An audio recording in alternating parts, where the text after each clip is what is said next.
मस्जिदों पर देश भर में विवाद बढ़ता ही जा रहा है। जौनपुर की अटाला मस्जिद का विवाद भी अब हाईकोर्ट पहुंच चुका है। अटाला मस्जिद के वक्फ ने इलाहाबाद हाईकोर्ट में स्थानीय कोर्ट के उस आदेश को चुनौती दी है जिसमें दावा किया गया था कि वहां अटाला देवी का मंदिर है। ये मुद्दा गरमाया तो राजनीति भी अपने चरम पर पहुंच गई। AIMIM के प्रमुख असदुद्दीन ओवैसी का भी इस पर रिएक्शन आ गया है, जिसमें उन्होंने कहा है कि देश के लोगों को झगड़ों में उलझाया जा रहा है। उन्होंने सोशल मीडिया प्लेटफॉर्म X पर पोस्ट कर लिखा, भारत के लोगों को इतिहास के ऐसे झगड़ों में धकेला जा रहा है जहां उनका कोई अस्तित्व ही नहीं था। उन्होंने कहा, कोई भी देश महाशक्ति नहीं बन सकता अगर उसकी 14% आबादी लगातार ऐसे दबावों का सामना करती रहे। हर वाहिनी, परिषद, सेना आदि के पीछे सत्ताधारी दल का हाथ छिपा होता है। उनकी ये जिम्मेदारी होनी चाहिए कि वे पूजा स्थल अधिनियम की रक्षा करें और इन झूठे विवादों को समाप्त करें। बता दें कि ओवैसी देश में अलग अलग मस्जिदों के नीचे मंदिर होने के दावों पर लगातार हमला कर रहे हैं। इससे कुछ दिन पहले उन्होंने बदायूं मस्जिद के बाद होने वाले अजमेर शरीफ दरगाह के विवाद पर भी बीजेपी को आड़े हाथों लिया था।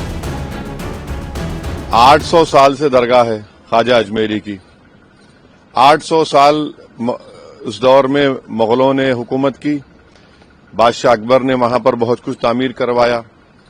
फिर मुगल खत्म हुए, मराठाओं का राज शुरू हुआ। फिर मराठा के बाद उन्होंने अजमेर को 18,000 रुपए में अंग्रेजों को बेच दिया। 1911 में क्वीन एलिजाबेथ आई तो वहां पानी का हाउस बनवाया। नेहरू से लेकर जितने प्रधानमंत्री बने वो वहां पर चादर भिजाते हैं। आप बताइए क्या करना चाह रहे हैं लोग? आखिर क्यों इतनी नफरत पैदा कर दिए बीजेपी RSS वाले मस्जिद दरगाहों के ताल्लुक से? प्रधानमंत्री नरेंद्र मोदी खुद चादर भिजाते हैं। अब बताइए उस पर क्या बोलेंगे वो? उन्होंने मिनिस्ट्री ऑफ माइनॉरिटी अफेयर्स को पार्टी बनाया तो नरेंद्र मोदी की सरकार उसको बोलेगी कि वो दरगाह है ही नहीं है। प्लेसेस ऑफ वर्शिप एक्ट तो इस्तेमाल ही नहीं हो रहा। लोअर कोर्ट आखिर प्लेसेस ऑफ वर्शिप एक्ट को क्यों नहीं सुन रही है? आप हर जगह पर जाकर बोलेंगे नहीं यहां पर मस्जिद नहीं थी, यहां पर दरगाह नहीं थी, यहां पर कुछ और था, तो फिर कल कोई मुसलमान जाएगा, कोई बोल दे जाकर के नहीं यहां पर ये नहीं था, यहां पर वो था। कहां रुकेगा फिर ये? रूल ऑफ लॉ कहां जाएगा? डेमोक्रेसी कहां जाएगी? लॉ एंड ऑर्डर कहां जाएगा? हमने देख लिया संभल में 5 लोगों ने अपनी जान गंवा दी। इतना बड़ा गड़बड़ हो गई, वहां पर वायलेंस हो गया। तो ये तो देश के हित में नहीं है। जो सियासत नरेंद्र मोदी और RSS कर रही है उससे देश कमजोर हो रहा है, उससे भाईचारगी कमजोर हो रही है, रूल ऑफ लॉ कमजोर हो रहा है। अब तो इनको जवाब देना पड़ेगा।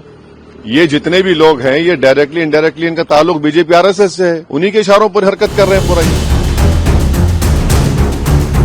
गौरतलब है कि इलाहाबाद हाई कोर्ट में 9 दिसंबर 2024 को सुनवाई होगी। स्वराज वाहिनी एसोसिएशन ने इसी साल जौनपुर जिला कोर्ट में मुकदमा दायर किया था और दावा किया था कि मंदिर को तोड़कर अटाला मस्जिद बनाया गया।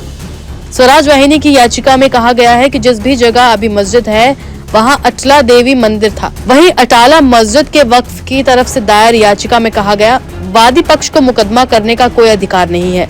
विवादित संपत्ति हमेशा से मस्जिद रही है और ये कभी किसी अन्य धर्म के कब्जे में नहीं रही और न ही इस पर किसी का अधिकार है। याचिकाकर्ता ने यह भी कहा कि संबंधित संपत्ति मस्जिद के रूप में रजिस्टर्ड है और 1398 में इसके निर्माण के बाद से इसका लगातार उपयोग किया जा रहा है। मुस्लिम समुदाय यहाँ जुमे की नमाज समेत नियमित रूप से नमाज अदा करते हैं।